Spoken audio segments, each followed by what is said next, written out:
श्री ज्ञानवराय आदी करून सर्व साधू संतांच्या चरणी नतमस्तक होतो. सद्गुरु वैकुंठवासी ब्रह्मलीन नाना महाराज बनकुटेकर त्यांच्या अथक परिश्रमातून हे साकार झालेलं भक्तीचं छोटस रोपट गेली 46 वर्ष 12-36 म्हणजे जवळजवळ चौथ्या तपकोटी सोहळ्याकडे आपण वाटचाल करत आहात.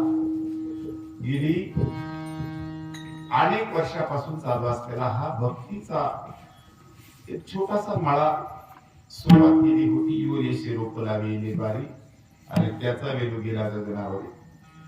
फार मोठा नाही करता आला, फार मोठा नाही केला, परंतु नक्कीच आतापर्यंत आपण त्याला त्या असणाऱ्या रोट्याला पाणी घालत राहिलो, विशेषतः ते हिरवं ठेवलं.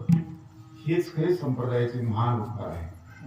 ज्या साधकांनी, ज्या मायबापांनी या सप्ताहासाठी सुरुवातीपासून आतापर्यंत ज्यांचे योगदान आहे ना, त्या सर्व मायबापांच्या चरणी नतमस्तक होतो.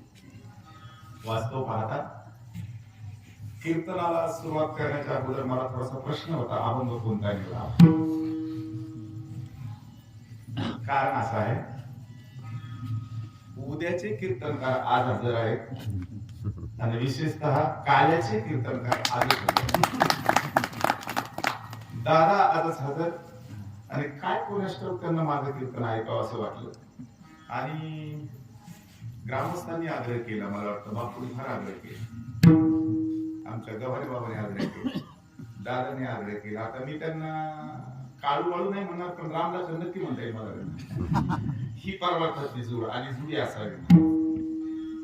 सुलभेची आणि विदुर काकाची जशी जुडी परमार्थात होती ना, तशी परमार्थात खांद्याला खांदा देऊन महाराज अगदी कुठलाही प्रसंग आला हे आकाशवर पडत आहे.